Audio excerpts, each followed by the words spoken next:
Gold is breaking all sorts of records, and this newest one really puts into perspective just how special and undervalued gold is. We'll discuss it all as we explore.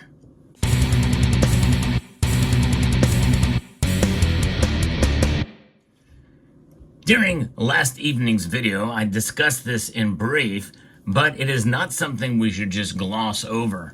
Gold is breaking records in terms of its all-time high with its price, and that is likely not going to slow down, at least for a week, according to what I talked about in the video recently. However, it likely will continue to press on, and some analysts think we could see $3,000 gold soon.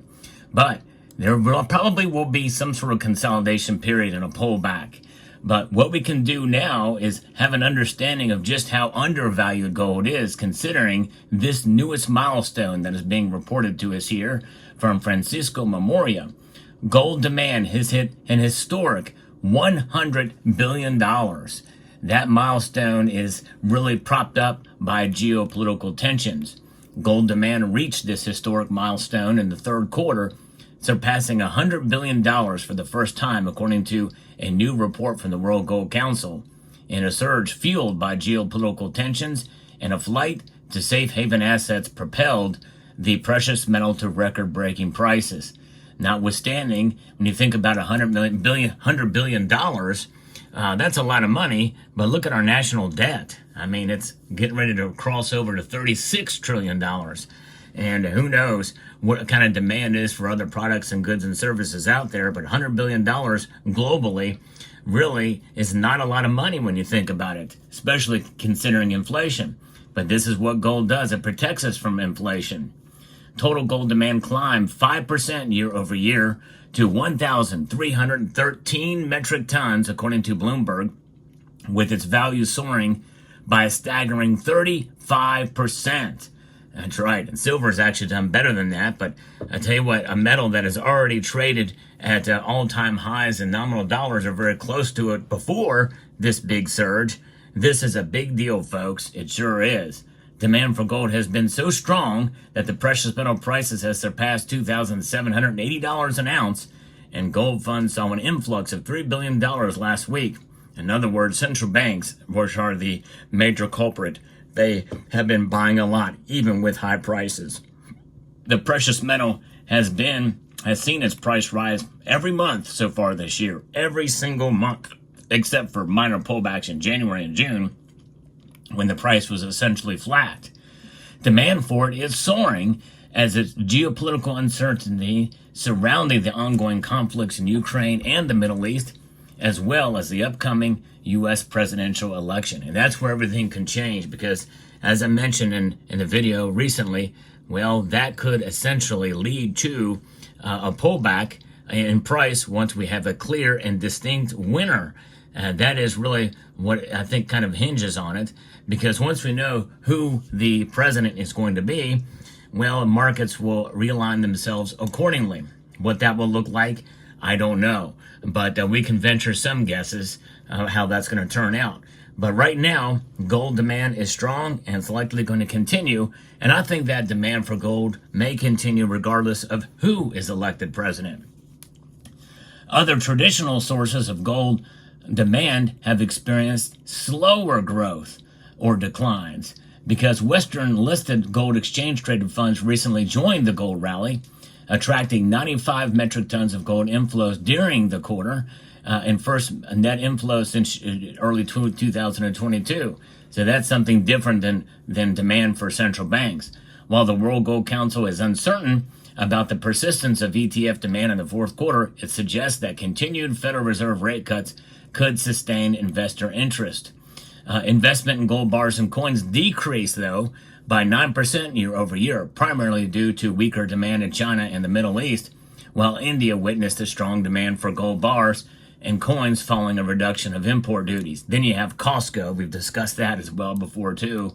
That's sort of an anomaly of its own. Gold jewelry consumption, according to the report, declined by 12% year over year, although the value of demand increased by 13% to over $36 billion. That is huge. That's well over a third of the total $100 billion for jewelry.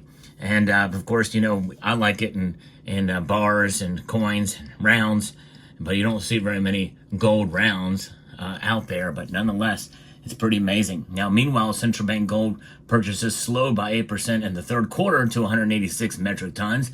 Although I don't know that I necessarily buy that number. We did have a few months of pauses for China, but I think they're still buying in other areas, in other ways. And that's likely where that number's coming from. But they say it's likely due to the sharp price increase prompting a pause in buying. And that could be partially true, but keep in mind, China mines a lot of their own gold too, and they're stockpiling it away there outside of the regular conduits from which to accumulate this precious metal. Demand remains historically high and has reached levels seen when Russia launched its invasion of Ukraine back in 2022. Central banks, including that of Poland, Hungary, and India, were among the top gold buyers. And other nations around the world too have been buying. I've done many videos on that and documented that increase. By the way, if you enjoy what I do on this channel, I like to bring you the latest news and analysis in the world of precious metals. I hope you will consider subscribing to the channel. I've been posting content on this platform for almost 12 years now. And so, yes, it's exciting to see the world of precious metals and how they have changed over the years. And likely that's going to continue to cause the prices to sustain where they're at. I don't think that amidst this latest demand news, that there is a possibility and a chance that demand could wane a bit. But you think about the dollar amount that's involved in it and what that's going to mean and how that's going to be translated in terms of the overall market. But demand is part of what keeps prices high. In fact, it is the biggest and maybe even sole driver in many cases, demand for gold. And you know what? That means that if demand were to go the other way, watch out. Watch out what happens to gold. And that very well could happen. That's a subject for another video. But we can celebrate this because it is certainly a big milestone to see gold's demand move in this direction. And likely, probably, we're going to see that continue through 2025. Because think about it, the calculus in terms of these wars, the only one that likely could come to the end is the incursion into Gaza. And there's been some recent activity there, there as well.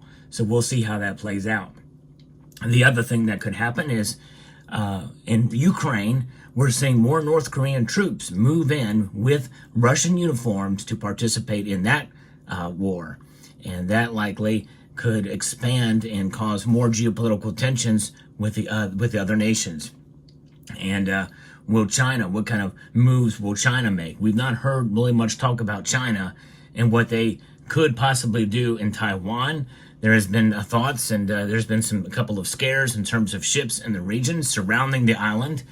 But those are all the kinds of things that, because of those reasons, well, nations like China will accumulate gold to protect itself against a potential boycott of that nation with trade completely.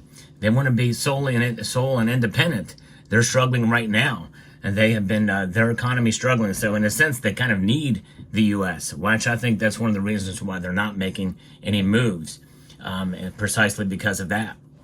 But of course, BRICS nations would like to wean themselves off of the United States and the Western powers, and I think that is part of what has led to some of this demand. And keep in mind that China has encouraged its citizens to buy gold and, yes, also silver, and they have been doing that, and that's been a part of their culture. And that has really not waned a whole lot, although I'm sure it has scaled back considering the price of gold has gone up so much. Record high prices, well, that's just par for the course these days for gold. But keep in mind, we still have a little bit of headroom if you base it off of the all-time highs adjusted for inflation in 1980 and 2011. In 1980's price, when adjusted for inflation, the all-time high of gold would be $3,200 an ounce. But nonetheless, gold itself, no matter what time it is, an ounce is an ounce is an ounce. In other words, it does not change. It does not move. It does not have an agenda. It doesn't care about price. It just exists for what it is. And I find that the most fascinating thing about gold because it has been valued throughout history, and which is why I hold it outside of price, and really no matter what the price does. In fact, I will tell you right now, if gold were to plummet $300, $400, $500, $600 an ounce, it would not bother me one iota. Now, unless I actually absolutely had to sell at a given point in time. But for me, it's about holding for the long term. That's what gold is about. So there you have it. So I hope you found this video informative, insightful, and educational. I'd like to bring you the latest news. If you enjoy what I do here, press that like button down below. It does help spread the message out there. And I want to extend a multitude of gratitude to you all for watching. And I also want to encourage you to please rate this video, share it with others on social media, comment, and subscribe.